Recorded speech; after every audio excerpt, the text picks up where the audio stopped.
Cuaresma, este ciclo de lecturas es especialmente claro y bueno. Nuestra primera lectura es del libro del Génesis. Puedo hacerles una recomendación. Sigan releyendo esos capítulos iniciales del Génesis para orientarse en la vida espiritual. Es indispensablemente importante. Escuchen ahora, esto es del capítulo 2 del Génesis. Después plantó el Señor un jardín al oriente del Edén y allí puso al hombre que había formado. El Señor Dios hizo brotar del suelo toda clase de árboles de hermoso aspecto y sabrosos frutos. ¿Qué quiere Dios para nosotros? Quiere la vida para nosotros. Por favor, todos los que me están escuchando, resistan la tentación o luchen contra la sugerencia, cada vez que la escuchen, de que de algún modo el Dios de la Biblia es como estricto y perverso y difícil y legalista y autoritario. He citado antes a Christopher Hitchens, el famoso ateísta, que dijo: Dios es como Kim Jong-un. Es como el dictador de Corea del Norte, que impone un estilo de vida nefasto sobre todos. Por favor, eso es contrario a la Biblia. ¿Qué es lo que Dios quiere para nosotros? Vida. Quiere vida y vida plena. La gloria de Dios es un ser humano plenamente vivo, como dijo Ireneo. Bueno, lo ven justo allí. Noten algo. Se nombra a la serpiente, el más astuto de todos los animales. La serpiente preguntó a la mujer: ¿es cierto que Dios les ha prohibido comer de todos los árboles del jardín? Y la mujer contesta: presten mucha atención aquí a la respuesta. No, podemos comer del fruto de todos los árboles del jardín. Pienso que tendemos a saltarnos esa línea. Y vamos directo a la prohibición. No se olviden de esa línea. Es el diablo el que sugiere: oh, Dios no quiere que comas de ninguno de estos árboles hermosos y sabrosos. No, no, no. Ese es el padre de la mentira sugiriéndolo. Y la mujer contesta correctamente: no, no, se nos permitió comer de todos estos árboles. Los padres de la iglesia dijeron que esto simboliza el gran permiso. Dios nos quiere vivos, quiere que disfrutemos plenamente las cosas buenas de este mundo. Qué maravilloso que se deleitan de mirar y de comer. Está hablando de placer sensual, pero los padres de la iglesia lo vieron como símbolo de todas las diferentes formas del florecimiento humano. Esto es ciencia y arte y literatura y política y amistad y conversación, todo lo que hace maravillosa la vida. Dios dice: sí, sí. Antes que lleguemos a la prohibición, está este gran permiso. Fue Chesterton el que dijo que la gente suele centrarse demasiado en los 10 mandamientos y que Dios nos está diciendo estas cosas que no podemos hacer. No sé si la hayan visto. Hay una rutina de George Carlin. Me gustaba mucho George Carlin. Era una de las personas más graciosas cuando estaba creciendo, pero por supuesto odiaba la religión. Supongo que católico por formación, pero qué formación católica tan pobre. Porque tiene una rutina en la que dice: la religión nos hizo creer en este hombre invisible en el cielo. Primero de todo, eso es lo último que Dios es, un hombre invisible en el cielo. Pero luego Carlin dice: quien nos dijo que hay 10 cosas que no puedes hacer y si las haces te enviaré a... Bueno, vean, eso es lanzarse sobre esas... Enfrentémoslo. 10 cositas que Dios nos pide que no hagamos. Lo que se olvida es, este es el punto de Chesterton, las millones de cosas que Dios nos dice que podemos hacer. Las miles de millones de cosas que podemos hacer. Todas las formas en que se nos permite florecer. Noten cómo el Génesis coloca el énfasis apropiadamente sobre el permiso, no sobre la prohibición.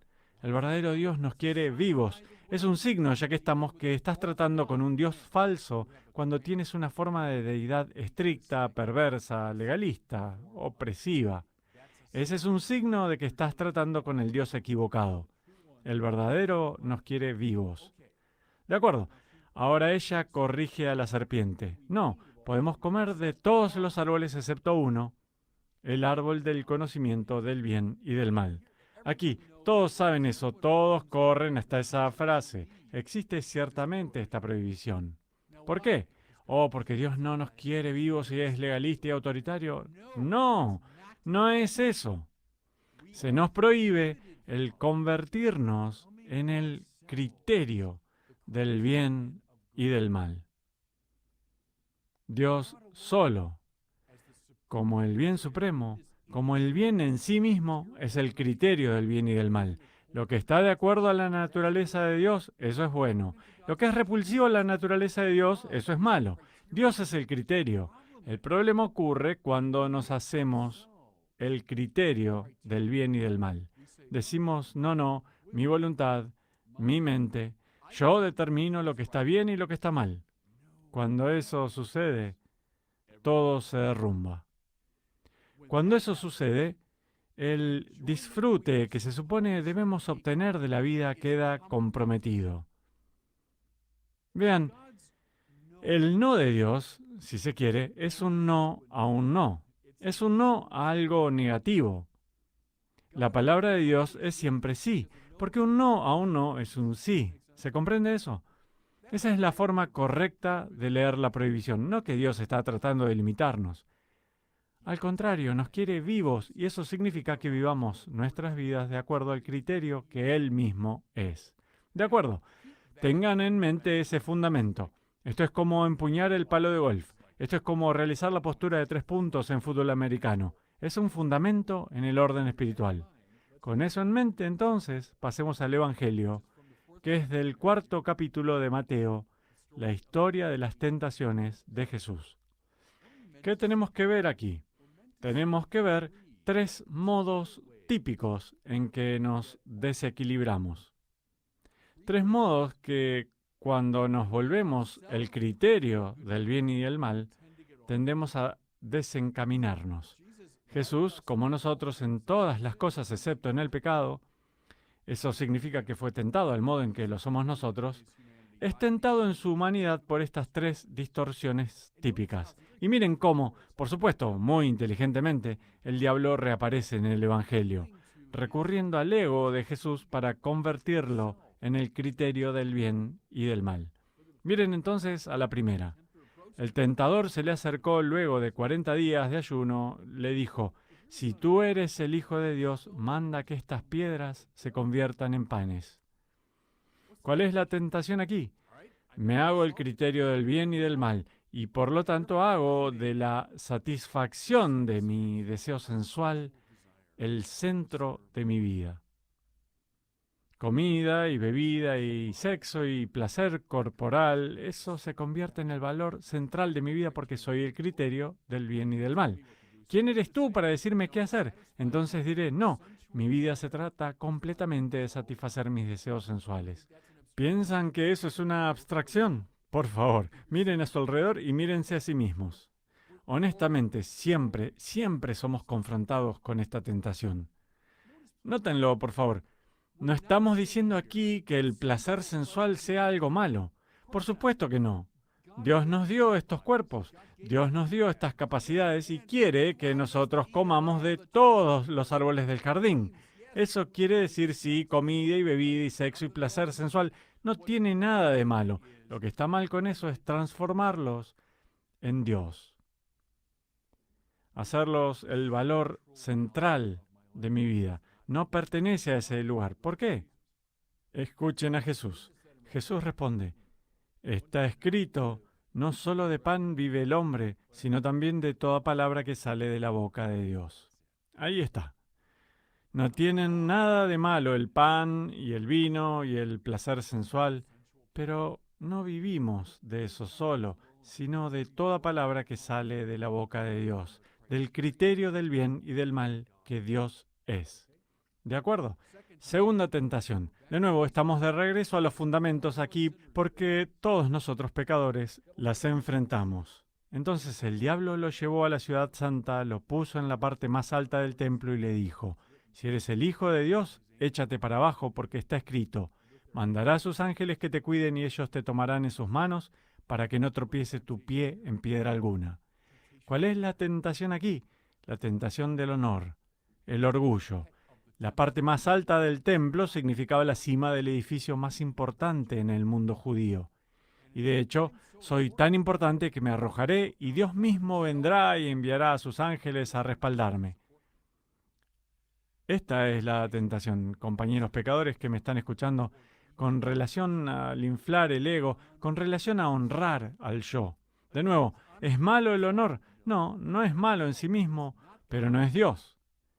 Inflar el ego conduce a este profundo compromiso y muy profunda distorsión del yo.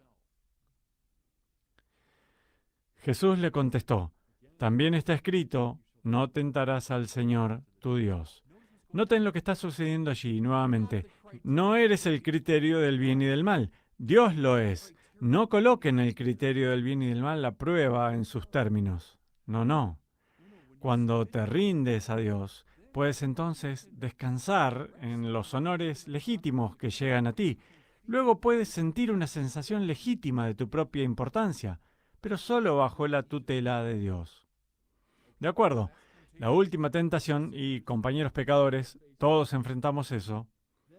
Luego lo llevó el diablo a un monte muy alto, y desde ahí le hizo ver la grandeza de todos los reinos del mundo y le dijo, te daré todo esto si te postras y me adoras.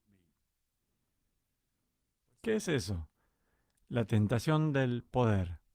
Me resulta interesante que esté última porque es la más importante, es la más fundamental. De cierto modo, la tentación hacia el placer sensual es más superficial que el honor, pero finalmente el poder. El poder es algo profundamente tentador.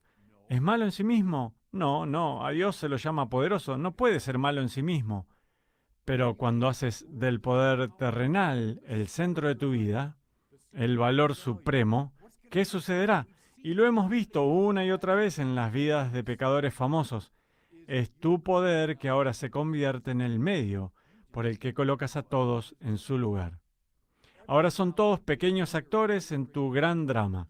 Los manipularás y dominarás si se interponen en tu ejercicio del poder. Cuando te haces el criterio del bien y del mal y dices, mi poder es realmente lo que importa, cuidado. El caos que se ha sembrado en el mundo a partir de esta jugada. ¿Qué dice Jesús entonces? Retírate, Satanás, porque está escrito, adorarás al Señor tu Dios y a Él solo servirás. Allí está de nuevo. Nada de malo con el poder en sí mismo, en tanto y en cuanto esté bajo la tutela de Dios. En tanto y en cuanto estés adorando a Dios y no al poder, entonces come de ese árbol, utiliza tu poder para el bien. Muchos santos lo tuvieron. De acuerdo, regresamos a las bases. Génesis capítulo 2, el gran permiso, y luego esa única prohibición. No te vuelvas el criterio del bien y del mal. Y luego observen, tal vez, durante todos estos 40 días de Cuaresma, ¿cuál es mi relación con el placer, con el honor, con el poder? Ríndanse siempre a Dios y luego coloquen lo demás en relación a Dios. Y Dios los bendiga.